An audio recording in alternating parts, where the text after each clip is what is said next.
my name's Ethan Gurwitz. I'm from San Antonio, Texas originally. I went to SMU for my undergrad, which is in Dallas, Texas, and then I currently go to the University of Texas at Austin, which is in Austin.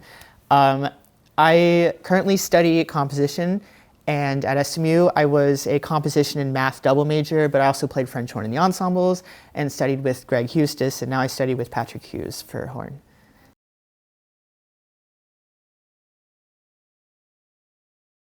My mom has known him since the 90s, but he showed up just one day as a sort of guest to the middle school jazz band I was in. And I was playing trombone, which I'm not great at that. So what he would do is we were improvising over, basic 12-bar blues, B flat, and, we were doing our middle school improvisation over it. And what he would do is he would play exactly what we played back to us and then improv off of that. And the fact he could hit every single one of our notes spot on and then, sort of riff off of that was like, it kind of blew everyone's mind. And from there, I had like a lesson or two with him on trombone, which is not my primary instrument. I'm a French horn player. And he was trying to get me to play pedal notes, which, wasn't working out. And anyway, since then, we've known each other and been close.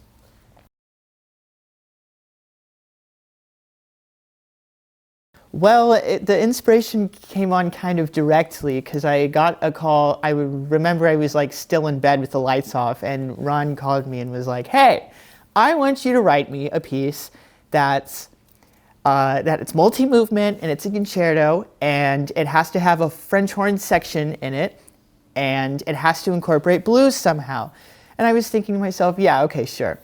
And so that's sort of how it came to be. And from there, I really had an issue with how do I challenge one of the most virtuosic trombone players like I can imagine, who is a 6-octave plus range and like can scat sing and do all kinds of blues and jazz and improvisation. And that was sort of the real challenge behind it.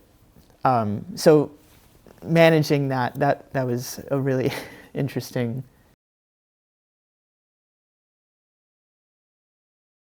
Well, so the first movement is called Big City, and it's basically, it fits into the other two movements because of its jazz elements. So in each of the movements, jazz and, what I mean by that is like, the blues scales, certain harmonies, certain syncopations are incorporated in all three movements, but in different ways. In the first movement, it's the most obvious, it's the most out there. In the third movement, it's kind of hidden and in places you wouldn't really expect. In the second movement, it's pretty evenly balanced with like, classical stuff. In the first movement, it's as jazz as you can get. And I put in a section of 12-bar blues for a specific reason, which is because when I first met Ron, it was in 7th grade middle school jazz band, and we were doing 12-bar B-flat blues, just 1/4s and 5s. And I wanted to keep it simple with B-flat and just kind of go from there, because that's what happened. I don't even want to think about how many years ago that was. So that's sort of the inspiration behind that. And from there, I take this this sort of fun rhythmic clapping game. I guess Steve Reich maybe have written it. I don't know. But from there, I take a syncopated rhythm, consistent throughout the whole thing. And that's sort of the inspiration behind the first movement.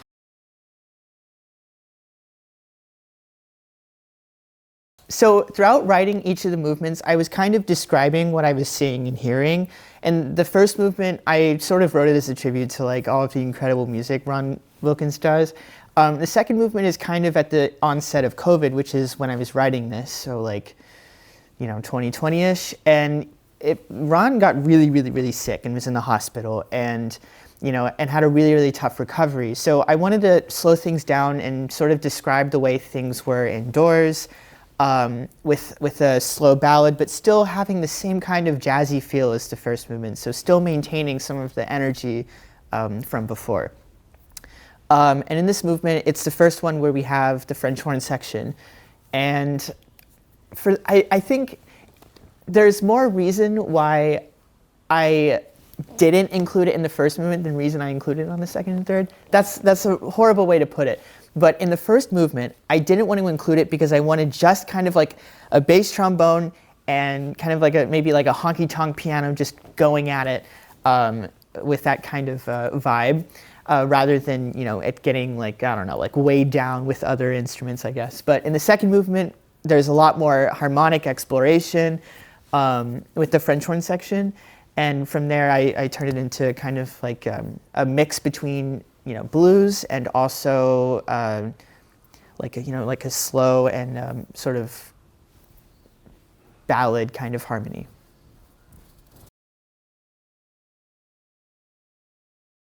So the third movement is the least jazzy of the three.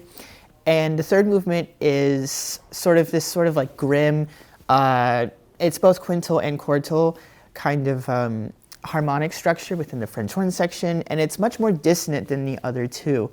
And it's sort of describing like the, you know, recovery process and depths that were, you know, how do I put this? Were not anticipated, and it kind of goes in the dark places. So for this movement, it's kind of a risky and bold choice to end this piece with such like a darker tone than the other two, but I think it works, or at least I hope it does. The ending is kind of triumphant, and it feels like something has been accomplished or something has grown over the course of the movement. And I think it's a steady continuation from the other two. Like I said, as the piece continues, there's just less and less of the energy in jazz that we hear in the first.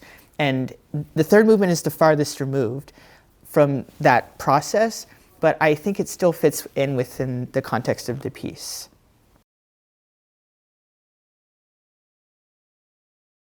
Hearing it for the first time live, it was way better than I was thinking. You know, something has to be said for how awful MIDI is, and it doesn't ever really represent what's actually going to happen, especially for sections where there's so much creativity. Okay, hold on, how do I put this? For example, in sections with improvisation, in sections where there's cadenzas, in sections where there's a lot of freedom with what you can play ad lib, MIDI can't ever really represent that. And Ron Wilkins is such an incredible musician. I think, actually, I literally wrote in the score at one point. See if I can find this. One second. Yeah, I don't know if you can see this. It says, do literally whatever you want. And it comes from a level of trust and honestly amazement at what he can do on the bass trombone. How often can any composer write for such a virtuosic musician that has over a 6-octave range and can scat sing and do all kinds of improvisation? I mean, it's like amazing, like what he can do. And there's a lot of creative freedom, and I just kind of let him do whatever he wants. So about whether or not it's what I envisioned or imagined, it's way better because I have trust in Ron Wilkins to make it sound amazing, which he clearly has.